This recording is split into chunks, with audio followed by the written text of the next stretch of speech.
Bom dia, Escola de Profetas. Bom dia! Bom dia, professora Joana. Bom dia, querida.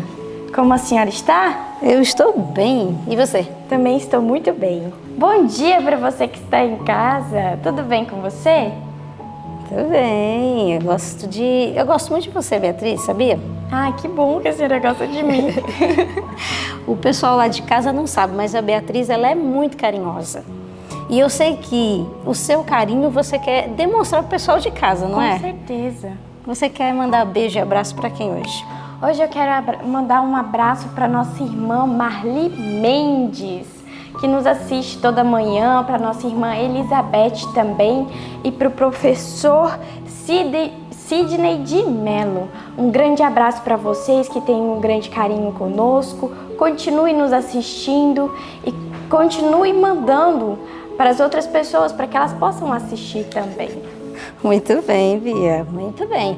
E você me fez lembrar que nesse evento agora que nós tivemos sábado passado, né, nós recebemos aqui 500 pessoas, né, Sim. das cidades que não tinha presença adventista e agora tem, e os nossos missionários trouxeram essas pessoas para cá. E uma garotinha bem petitiquinha me viu assim de longe e disse: eu conheço você, eu te assisto todos os dias. Não é mesmo? Ela é. Eu falei: como é meu nome? Ela disse: não sei. Falei: tá certo, mas meu nome é Joana, viu? Qual é o seu nome? Aí ela disse: Angelina. Aí eu prometi a ela que ia mandar um beijo e um abraço para ela. Então eu quero aproveitar que você está mandando beijo e abraço, quero mandar um beijo e abraço para você também. Que você continue aí firme na sua carreira cristã, absorvendo as coisas do céu e aprendendo de Jesus. Amém. E agora nós temos que fazer o quê? Você já sabe, né? A nossa oração. Então vamos orar ao Senhor. Não podemos deixar de convidar o nosso Deus.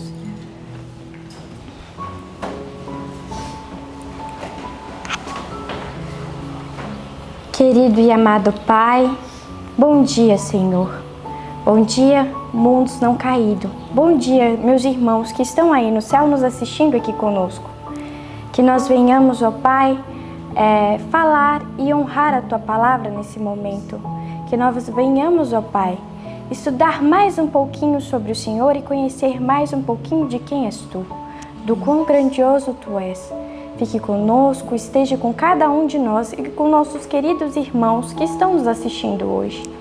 Que cada um de nós venhamos sentir a Tua bênção e o Teu abraço durante esse dia. Em nome de Jesus. Amém. Amém. Você aí de casa, você gosta de louvar a Deus? Sim? Muito bem.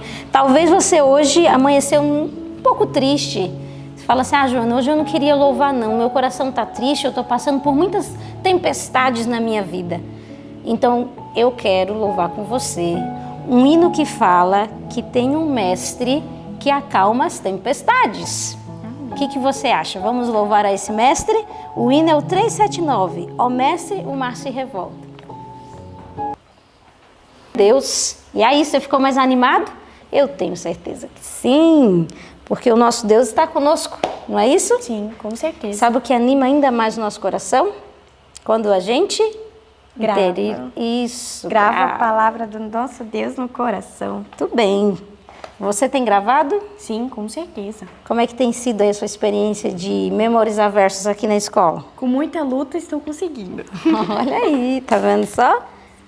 Você que aí de casa achou que era tudo muito fácil pra gente, a Beatriz está confessando que tem lutas. Sim. Mas o importante é não desistir, né? Com certeza. Muito bem. E você já aprendeu o verso essa semana? Estamos aprendendo. Então Está vamos. lá em Apocalipse 3, Isso. do 10 ao 13. Muito bem. Então nós vamos falar juntos. Se você aí de casa nos ajuda, você fala junto com a gente? Vamos contar então? Vamos sim. Vai lá. 1, 2, 3. Apocalipse 3, do 10 ao 13. Como guardaste a palavra da minha paciência, também eu te guardarei da hora da tentação, que há de vir sobre todo o mundo, para tentar os que habitam na terra. Eis que venho sem demora, guarda o que tens, para que ninguém tome a tua coroa. A quem vencer, eu farei coluna no templo do meu Deus, e dele nunca sairá. E escreverei sobre ele o nome do meu Deus, e o nome da cidade do meu Deus, a nova Jerusalém, que desce do céu, do meu Deus, e também o meu novo nome. Quem tem ouvidos, ouça o que o Espírito diz às igrejas. Apocalipse 3, do 10 ao 13. Apocalipse 3, do 10 ao 13. Como guardaste a palavra da minha paciência, também eu te guardarei da hora da tentação que há de vir sobre todo o mundo, para tentar os que habitam na terra. Eis que venho sem demora, guarda o que tens, para que ninguém tome a tua coroa. A quem vencer, eu farei coluna no templo do meu Deus, e dele nunca sairá. E escreverei sobre ele o nome do meu Deus, e o nome da cidade do meu Deus, a nova Jerusalém, que desce do céu, do meu Deus, e também o meu novo nome. Quem tem ouvidos, ouça o que o Espírito diz às igrejas. Apocalipse 3, do 10 ao 13. Apocalipse 3, do 10 ao 13. Como guardaste a palavra da minha paciência, também eu te guardarei da hora da tentação que há de vir sobre todo o mundo, para tentar os que habitam na terra. Eis que venho sem demora, guarda o que tens, para que ninguém tome a tua coroa. A quem vencer, eu farei coluna no templo do meu Deus, e dele nunca sairá. E escreverei sobre ele o nome do meu Deus, e o nome da cidade do meu Deus, a nova Jerusalém, que desce do céu, do meu Deus, e também o meu novo nome. Quem tem ouvidos, ouça o que o Espírito diz às igrejas. Apocalipse 3, do 10 ao 13. Amém. Que bela promessa nós temos aqui, né? Com certeza. Aqueles que guardam a palavra do Senhor Deus, eles receberão o quê? Serão como colunas no templo de Deus, né? E receberão o nome de Deus, o caráter do Senhor. Que lindo, né? Que promessa tão bonita para você. Muito bem, louvado seja o Senhor por esse momento de cântico, adoração a Ele. E agora chegamos no momento de recapitularmos aquilo que nós estudamos essa madrugada. E gostaria de dizer a você que você é bem-vindo e que você também aprenda muito através da recapitulação. Acredito que você leu também nessa madrugada em casa. E agora nós vamos apontar alguns pontos que foram principais aí no estudo para termos maior clareza no estudo.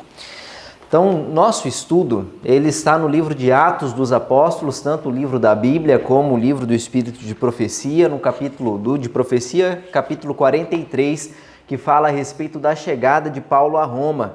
E também vamos ler em conjunto na Bíblia o Atos, capítulo 28, e Filemon, o livro todo, né, que tem apenas um capítulo. Então, nossa leitura se manteve nesse material.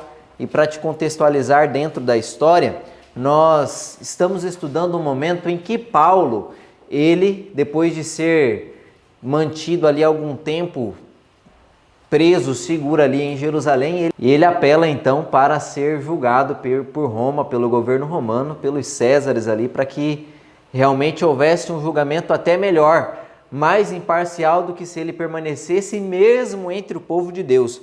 Olha só a situação em que Paulo se encontrava. Paulo estava sendo julgado ali, querendo ser condenado pelos da própria nação, pelo próprio povo de Deus, e ele agora recorre por um direito seu de nacionalidade ser julgado pelo imperador romano, que era um pagão. A que ponto chegou a nação judaica e a fé que eles tinham, a religião deles, a ponto de condenar um irmão e esse ter que ir buscar auxílio em outra nação, em Roma, que eram extremamente cruéis, mas tinham um julgamento mais justo diante desse caso. E Paulo, ele então iniciou, como nós lemos no estudo de ontem, ele já tinha iniciado a sua viagem e Paulo ele era acostumado a ser cercado de desafios e de provas. A vida de Paulo não era nada fácil. A vida de Paulo era cercada de provações. E quando eles estavam então navegando em certa altura, eles naufragam. E eles naufragam próximo a que terra? A qual ilha? A ilha de Malta. Quando eles naufragam lá então, eles ainda próximo ali da ilha, todos conseguem sair do navio que afundou e vão até a praia e lá são recepcionados pelo povo que ali habitava. Era um povo meio bárbaro e eles veem toda aquela multidão ali e era não uma multidão de turistas, não era um cruzeiro que tinha afundado, era um navio que estava levando prisioneiros para Roma e repleto de soldados e repleto de prisioneiros. Então eles recebem aquele pessoal ali e Paulo, que já era idoso nesse momento, estava não como quem estava ajudando, mas era o prisioneiro, ele era alguém que estava ali como os demais. E quando ele conseguem chegar à margem, são recepcionados, estava frio, o pessoal monta ali uma fogueira e aí fala que Paulo, mesmo diante da idade que ele tinha, do sofrimento que ele estava passando, diante do naufrágio que foi uma prova dura física ali para ele não chegou à margem cansado e foi repousar, achando que tinha outras pessoas mais jovens para poder ajudar os outros presos ou as outras pessoas que sofreram naufrágio. Não, ele mesmo sendo velho, ele foi ajudar as pessoas ali, trazendo elas para a margem, ajudando no que era possível. E em uma dessas ajudas, ele foi ajudar a fogueira ali, e ele pegou um punhado de lenha e jogou na fogueira. No que ele fez isso, uma cobra agarrou na mão dele e o picou, e o mordeu ali. E o que o pessoal fez da ilha de Malta? Qual foi a primeira impressão que eles tiveram? Esse é o pior dos prisioneiros. Esse não sofreu, não morreu no naufrágio, mas a justiça não deixa viver. E agora Deus, ou seja lá em quem eles acreditavam, numa força superior, interveio para que a justiça não deixasse de acontecer. Esse é o pior, ele tinha que ter morrido lá no naufrágio. Mas como não morreu, aqui está a víbora para picá-lo. E eles ficaram ali olhando para Paulo e nada aconteceu. Não aconteceu nada com Paulo. Paulo permaneceu ali e eles aguardando Paulo de uma hora ou outra cair no chão já morto, e isso não aconteceu. E depois de passar desse momento, eles agora não consideravam mais Paulo como o pior dos prisioneiros, mas como um próprio Deus. Então eles olhavam Paulo agora como alguém extremamente especial e alguém divino, não uma pessoa comum, mas alguém que tinha passado ali pela provação da morte 2 vezes seguida, pelo naufrágio e por uma víbora extremamente venenosa, mas em nenhum dos casos ele foi submetido à morte. Então eles consideravam a Paulo como alguém extremamente caro, extremamente precioso. E Paulo permaneceu ali alguns meses, era período de inverno, e até eles conseguirem então um novo navio e partirem, prosseguirem sua viagem, eles passaram todo o inverno na ilha de Malta, e ali Paulo pôde testemunhar do Deus que ele seguia, do Deus que ele conhecia, e esclarecer na mente deles de que ele não era Deus, mas ele servia a um Deus que era poderoso para livrar ele de um naufrágio e para livrar ele de qualquer outro perigo. E eles passaram então a abraçar a Paulo e toda aquela tripulação. E Paulo ele passou então a ser amado por esse povo.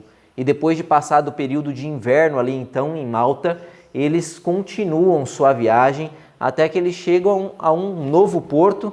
Eles abordam lá na Itália e eles, quando chegam lá, já havia um grupo de pessoas que esperava ver Paulo, porque sabia de todo esse acontecimento, do que estava se passando e de como Paulo estava sendo levado para Roma. E aí eles estavam lá, esperando Paulo chegar para recepcioná-lo. Mas quão diferente se encontrava Paulo. Paulo, que um tempo atrás tinha trabalhado por eles como um homem livre, como um apóstolo poderoso do Senhor, agora ele chegava como um prisioneiro, como mais um entre os outros. Mas isso não diminuiu o amor dos crentes para com Paulo. Na verdade, fizeram com que eles olhassem com mais ternura ainda para Paulo. E mesmo Paulo disse, ele descreve em algumas cartas, falando a respeito desse momento, ele se apresentando, isso no livro de Filemão, ele se apresenta como Paulo, prisioneiro por causa de Cristo, prisioneiro por causa do Evangelho. Então eles tinham agora essa concepção de que tudo que Paulo estava passando era por causa desse momento, era por causa de que ele era realmente alguém fiel e de que não cederia a nenhuma das circunstâncias e que isso não diminuía o peso, a responsabilidade que ele tinha. E isso fez com que eles cuidassem mais de Paulo. E a pedido deles, eles permaneceram ali não apenas um dia naquele porto, naquela cidade, mas permaneceram 7 dias. E o centurião, quem estava responsável pelo navio, pelos presos, consentiu permanecer mais tempo ali para que Paulo pudesse gozar de um momento de convivência com os irmãos que há tanto esperavam vê-lo. E eu fico imaginando como é precioso servir a Deus, como é precioso ter irmãos e ter um bom testemunho. Paulo, ele era um prisioneiro, entre muitos outros que estavam ali, e estava sendo levado para ser julgado em Roma. E diante dos olhos humanos seria um prisioneiro extremamente perigoso, para não ser julgado da nação onde ele vinha, mas para ser julgado na capital do império. Então, Paulo, mesmo diante dessa circunstância, através do seu testemunho, as pessoas que conviviam com ele aprenderam a respeitá-lo e a amá-lo, e a considerá-lo como alguém justo e alguém digno de ser apoiado. E mesmo como prisioneiro, ele recebia favores dos soldados que estavam ali mantendo a lei sobre ele. Precioso é o testemunho que nós damos. Nós até nem imaginamos quão importante é testemunharmos e quanto o nosso testemunho pode nos livrar de problemas. Assim como foi no caso de Paulo, que com um bom testemunho recebeu o amor de toda a tripulação, mesmo sendo prisioneiro, a ponto de a viagem ser interrompida por 7 dias para que Paulo pudesse comungar com seus irmãos. E passados então esses 7 dias que ele passou ali naquele porto, ali na Itália, eles seguiram viagem e chegaram aí a mais próximo ainda de Roma, mas pararam perto num lugarzinho chamado Ápio. Pararam então na praça desse local e eles foram ali recebidos como criminosos. E Paulo, no meio daquele monte de criminosos, todos acorrentados, recebia vários olhares de zombaria, era escarnecido pelas pessoas que estavam ali vendo aquele pessoal caminhando, mas em meio a essa cena onde vários prisioneiros estavam sendo conduzidos e de ridículo, houve-se um grito, houve-se um brado. Olha só o que diz lá a sua Bíblia, abra lá a sua Bíblia. Em Atos capítulo 28, verso 15. Tendo ali os irmãos ouvido notícias nossas, vieram a nosso encontro até a praça de Ápio e as 3 vendas. Vendo-os Paulo e dando por isso graças a Deus, sentiu-se mais animado. Vieram então alguns irmãos e quando encontraram, deram graças a Deus. E Paulo, diante daquela situação, mesmo passando ali por um momento de ridículo, um momento em que pessoas zombavam, agora ele se sentia fortalecido, porque ele tinha pessoas que almejavam vê-lo. Ele tinha pessoas que amavam. E essa cena foi se repetindo ao longo dessa caminhada, desse momento em que eles estavam passando, onde, caminhando, do nada, ouvia-se um grito. A multidão parava e vinham pessoas ao encontro de Paulo, saudá-lo, a ponto de falarem que, se fosse possível, se os soldados permitissem, eles levariam Paulo nos ombros até chegar em Roma. Porque Paulo já era um senhor e eles o amavam muito. Então, o amor que a igreja tinha por Paulo, pelos lugares que ele já tinha passado, porque esses irmãos que o encontravam eram das outras igrejas que ele tinha passado, em Éfeso, em Coríntio, era muito grande. Paulo era realmente estimado por todos. Paulo conseguiu a consideração de todas de maneira muito grande, a ponto de eles verem Paulo sendo prisioneiro, mas não olharem para Paulo com preconceito, mas olharem com amor, mas olharem com Paulo não com desconfiança, mas pensando, realmente ele está sofrendo isso em prol do Evangelho. Paulo é inocente, Paulo não fez nada. Que grande testemunho, que grande alegria é ter a presença de irmãos. E aí eu louvo a Deus por essa situação, porque Deus quando pregou o Evangelho ali em sua sabedoria, organizou uma igreja, e a igreja ela serve de apoio para os irmãos, e a igreja ela serve desse esteio, e eu louvo a Deus porque eu faço parte de uma igreja. Eu louvo a Deus porque Ele me chamou e não apenas me deu algo para fazer, mas me deu irmãos que compartilham da mesma obra, que compartilham dos mesmos afazeres. Precioso é congregar, precioso é ter irmãos com quem se amparar. Creia você também que está em casa, de que é precioso frequentar a igreja, de que é precioso estar reunido com os irmãos. Eles são, muitas vezes, motivo de nossa alegria em meio às tribulações. E isso Paulo, ele viveu na prática. E quando eles chegaram em Roma, esse era um grande objetivo de Paulo. Paulo, em todas as suas viagens, ele tinha como fixado um método a alcançar, uma meta, que era chegar a Roma e evangelizar também os romanos. Mas nunca ele imaginou que chegaria a Roma nessa condição. Ele imaginava que um dia ou outro poderia fazer uma viagem missionária para lá, mas não que ele fosse levado para lá como um prisioneiro. Mas essa foi a condição que Deus permitiu que ele chegasse a Roma. E ele chegou ali como um prisioneiro. Porém, o testemunho, como eu disse de Paulo, aquilo que Paulo tinha conseguido foi tão extenso que ele, quando chegou em Roma, não foi tratado como os demais prisioneiros. Olha só o que diz o verso 16 do capítulo 28 de Atos. Uma vez, em Roma, foi permitido a Paulo morar por sua conta, tendo a sua companhia o soldado que o guardava. Quando Paulo chegou em Roma, ele não ficou encarcerado. Ele pôde alugar uma casa e morar numa casa. Ele só não pôde ficar longe do soldado que estava com ele. O soldado sempre estava ao lado dele, mas ele era um preso diferente, ele era um preso domiciliar. Então, que privilégio teve Paulo? Através do quê? Do convívio que ele tinha com as pessoas.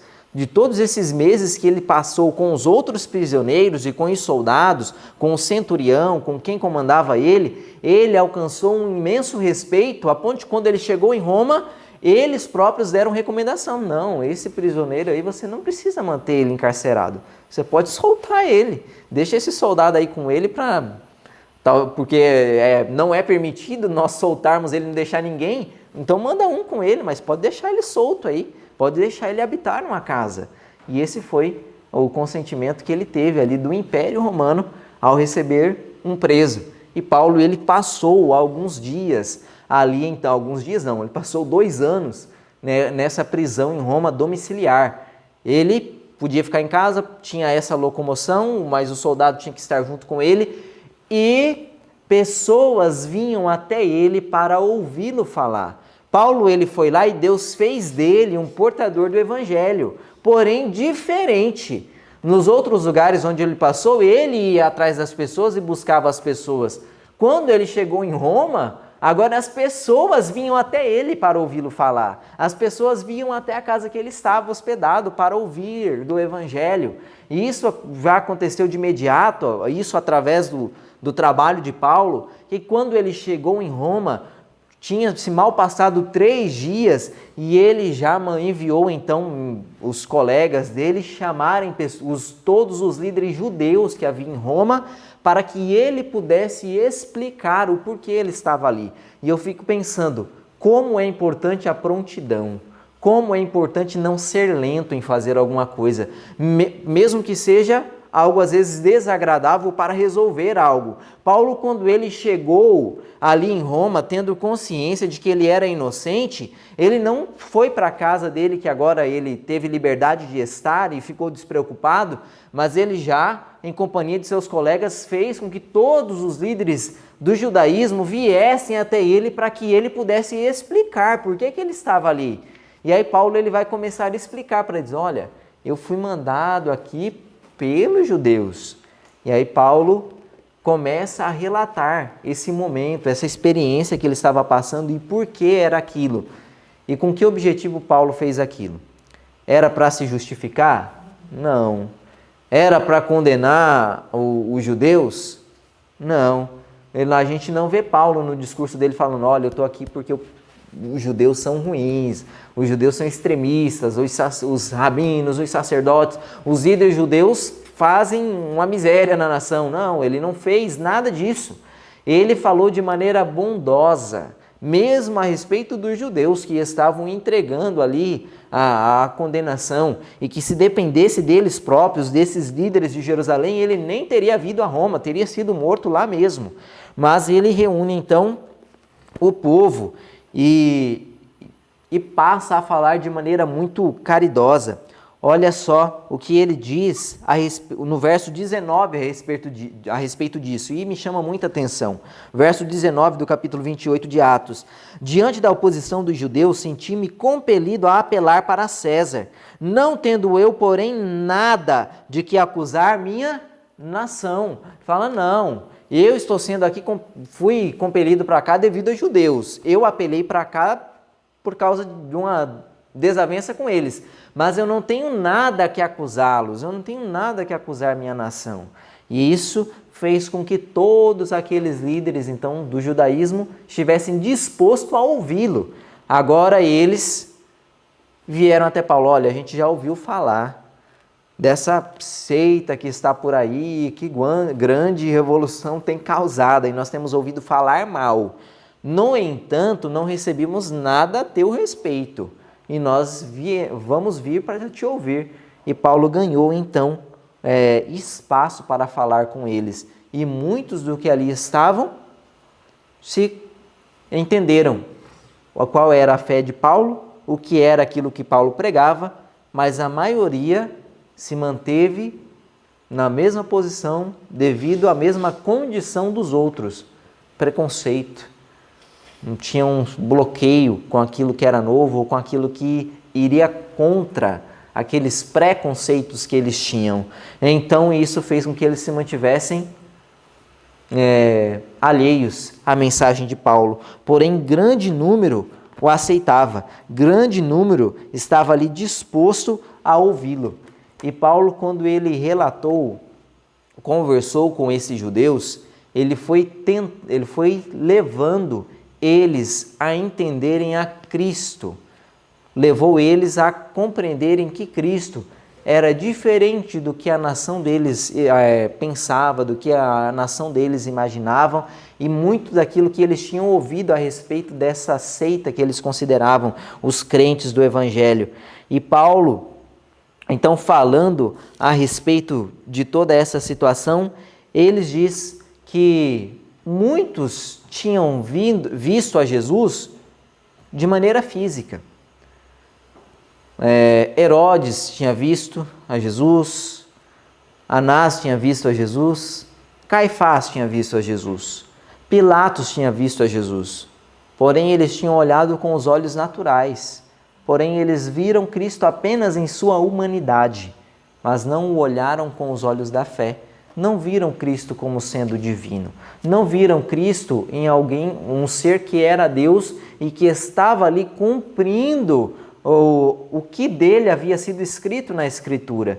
E aí Paulo deixou bem claro para eles de que, enquanto eles permanecessem crendo ou seguindo o ritual do santuário, oferecendo ali sacrifícios e não aceitando Cristo como Cordeiro, de nada valia a fé deles, de nada valia aquela postura, aquela atitude, não tinha significado nenhum, porque Cristo era o antítipo daquela situação. Cristo tinha vindo e ele tinha concluído tudo. Se eles se recusassem a olhar a Cristo como o Cordeiro verdadeiro que cumprira todas as coisas, era vã a fé deles, não servia de nada. Ele foi conduzindo então eles a entenderem isso.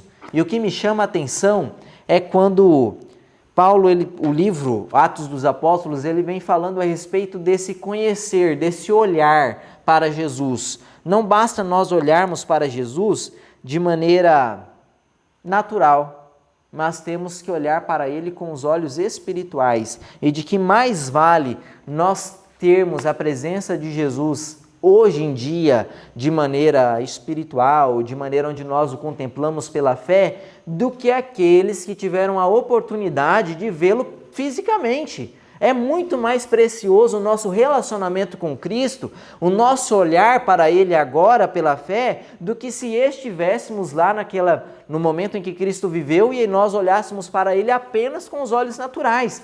Pois do que serviu para os líderes judeus ou para os líderes romanos ali, Herodes, Pilatos, olharem para Cristo? Adiantou alguma coisa?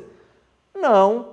Não foi ele mesmo que disse para Nicodemos que assim como foi levantado a serpente no deserto e todo aquele que olhava para a serpente vivia, assim seria ele levantado diante do mundo e quem quer que olhasse para ele viveria também? Mas esses olharam para ele e não ganharam vida. Esses olharam para ele e não receberam nada. Esses permaneceram na mesma condição. Então, preciosa é a comunhão, a unidade que podemos ter com Cristo agora através da fé. Quando nós contemplamos a Cristo, é mais precioso do que contemplamos pela fé agora, é mais precioso do que se estivéssemos olhando com descrença para Ele quando Ele veio à Terra. Que unidade há, ou que possibilidade há de nos unirmos ao céu? Então, em todos esses momentos que Paulo ele permaneceu ali em Roma e permaneceu esses 2 anos ali nessa casa, preso a domicílio, ele aproveitou toda a influência que ele tinha para pregar o evangelho e pessoas foram alcançadas, mesmo com eles sendo prisioneiros. E há uma carta onde Paulo escreve: eu estou preso, mas a palavra não está. A palavra está livre.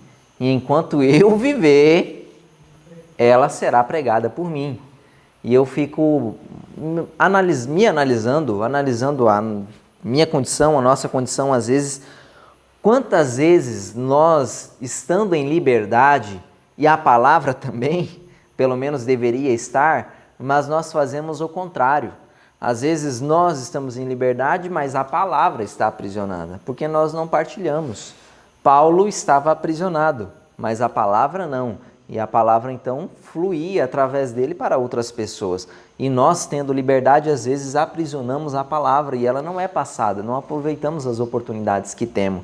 E quão sério é nós pensarmos isso, de que nós, enquanto livres, temos uma grande oportunidade, mas também uma grande responsabilidade de fazer a palavra ser levada a outros campos, a outras pessoas, assim como Paulo, mesmo em uma situação totalmente diferente da nossa, estava fazendo.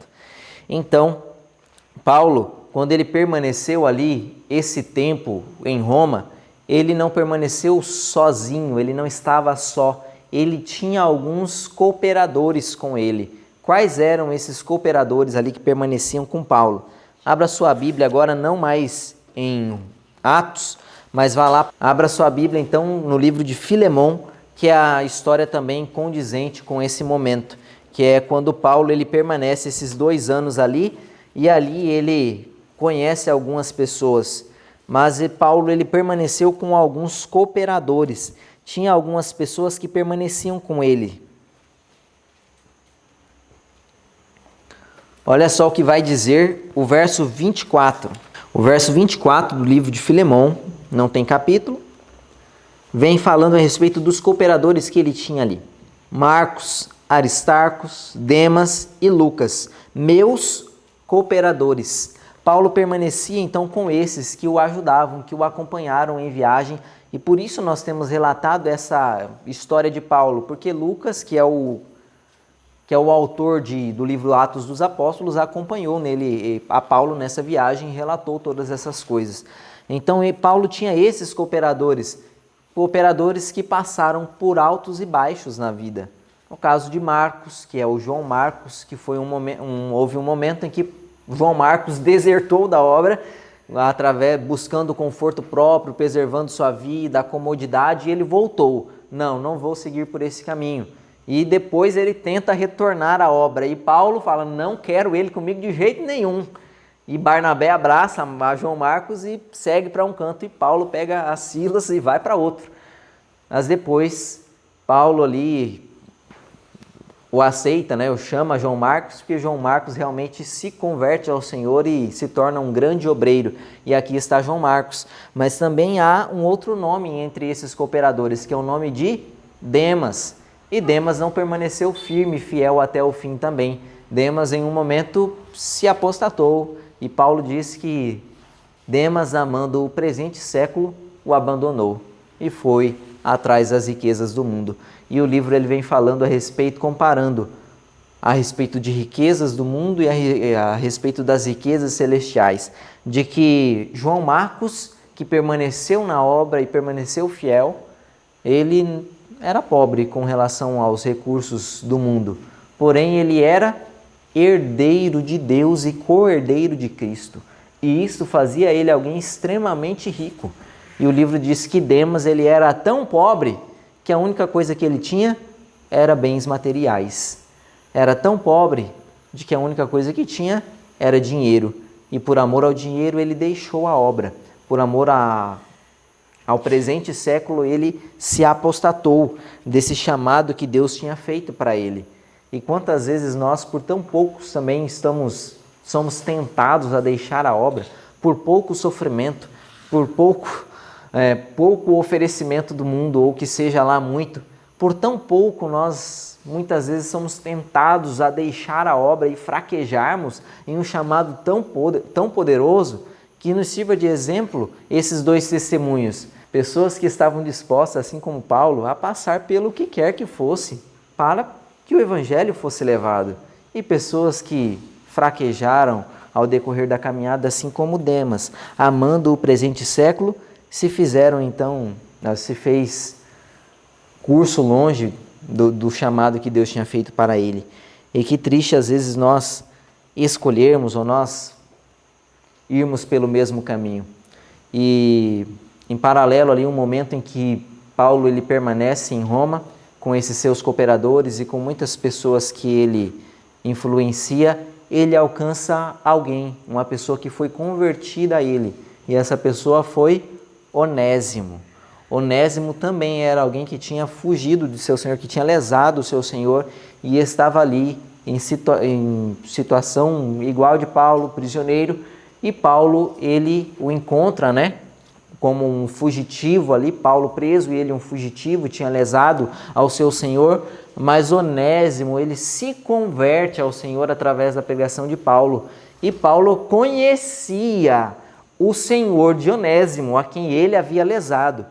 E a carta, o livro que nós temos de Filemão, é a carta de Paulo mandando para esse dono desse Onésimo, que era um escravo que lesou o Senhor e fugiu, que tinha o nome de Filemão. Filemão era o senhor de Onésimo. E Paulo, nessa carta, ele relata a respeito dessa experiência. Ele fala, olha, já no verso 1 ele diz, olha, eu, prisioneiro de Cristo, estando em Roma e passei por tudo isso, mas dou graças a Deus, eu conheci alguém aqui em Roma. E ele fala de Onésimo e fala que Onésimo havia se convertido e que Paulo era conhecedor dos danos que Onésimo tinha causado a Filemão.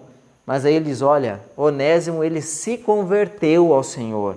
E agora Onésimo, ele não é mais teu escravo, mas eu lhe peço que você o receba, e não como escravo a quem te lesou, mas como um irmão, e receba como a mim mesmo. Porque ele aceitou a fé e por ter aceitado a fé, agora ele é membro do corpo de Cristo. E porque é membro do corpo de Cristo, ele é meu irmão e teu irmão. E você o receba como se estivesse recebendo a mim. E naquilo que ele te defraudou, eu restituo, eu pago por a conta que ele deixou aberta. Quanto amor tinha Paulo disposto a arriscar seu nome por um escravo que tinha lesado o senhor dele e tinha fugido. Mas Paulo acreditava tanto na conversão daqueles pelas quais ele pregou ali e viu se converter, que ele colocava seu nome à risca, o seu nome à prova, para que essa pessoa fosse justificada e falou: olha, receba ele como a mim, porque agora ele é meu filho, eu gerei ele em algemas, enquanto estava na prisão eu gerei, ele é meu filho, e eu quero que você o receba com todo amor e carinho, não mais como teu escravo, mas agora como um irmão em Cristo Jesus, e o receba de maneira cordial e amorosa. E ele começa a relatar isso, né, para Filemon, e deixando claro na mente de Filemon de que tudo aquilo que ele era, que Filemon tinha alcançado, que ele tinha se tornado, era devido à graça de Deus. Ele falou: olha, tudo isso que a graça de Deus fez em você, e é por isso que você é do jeito que é, ela também vai fazer em Onésimo, ela também vai fazer na vida de seu escravo, e ele vai ser semelhante a você, não há diferença alguma, você não é melhor que ele, porque aquilo que te aperfeiçoou foi a graça de Cristo, e é a graça de Cristo que agora atua em Onésimo, e você pode recebê-lo como a mim mesmo, porque também a graça me tornou assim como sou, e tornará a ele. Que amor! Que grande compaixão, que grande união tinha Paulo por isso. E eu fico pensando, será que eu estou disposto a me colocar para ajudar alguém nessa maneira? Será que as pessoas pelas quais eu prego, com as pessoas pelas que eu convivo, será que eu estou disposto a amá-las e a ampará-las desta maneira, a ponto de recomendar elas a outra, levando o meu próprio nome e estando disposto a pagar tudo que aquela pessoa deve, ou todo aquele fraude que ele fez ali ao seu Senhor? E eu fico pensando, realmente, o que Deus implanta no coração de seus seguidores, de seus obreiros, é o amor. E quando há o amor no coração, há uma obra poderosa, há uma obra grande. Muitas vezes o que nos falta para sermos assim como Paulo é o mais essencial, que é o amor. Muitas vezes o que nos separa da nossa experiência, que muitas vezes é rasa, da experiência profunda que Paulo tinha, é o amor que ele tinha para com o mestre, e em consequência disso, ele tinha para com as pessoas também. Ele tinha para com as pessoas que ele vivia. E eu gostaria de encerrar esse nosso estudo lendo com vocês o último parágrafo do nosso capítulo, que é o capítulo 43 do livro Atos dos Apóstolos. O último parágrafo, ele vem falando algo extremamente importante, falando a respeito desse amor que há entre os irmãos, que existe entre os cristãos. Há um laço que nos liga uns aos outros. Olha só o que vai dizer o último parágrafo do capítulo 43 do livro Atos dos Apóstolos.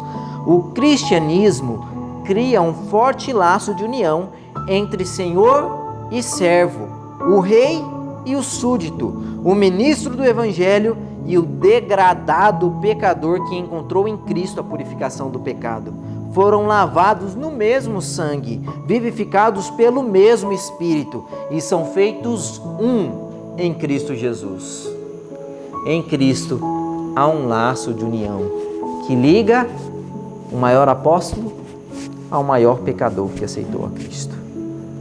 E esse laço de união pode existir em nós através de um verdadeiro cristianismo, porque é isso que o texto disse, que o cristianismo cria isso em nós.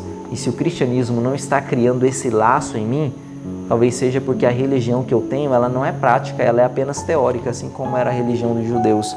E se ela é teórica, ela é sem serventia. Se ela é com os olhos naturais, se eu não contemplo a Cristo com os olhos da fé, ela é inútil para a minha vida. Mas se eu contemplo Ele de maneira verdadeira, eu vou passar a ter na minha vida os mesmos atributos que Ele tinha na dele. E aí o meu laço de união para com todos os que estão ao meu redor será igual ao laço de união que ele tem com o pecador, disposto a dar a sua própria vida para alguém que não merecia nada. Que Deus possa nos abençoar e nos permitir a olhar para as pessoas com os olhos corretos. Passar a olhar as pessoas com um olhar de amor, como se Cristo estivesse olhando para ela e como nós desejamos que Cristo nos olhe.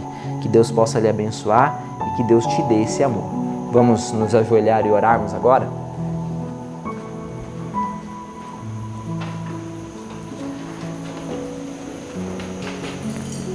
Senhor nosso Deus, muito obrigado por sua companhia, porque o Senhor nos deixou relatado essa experiência que Paulo viveu, experiência que através de muitas dificuldades ele foi amparado pelos seus irmãos e encontrou alegria nesse amparo.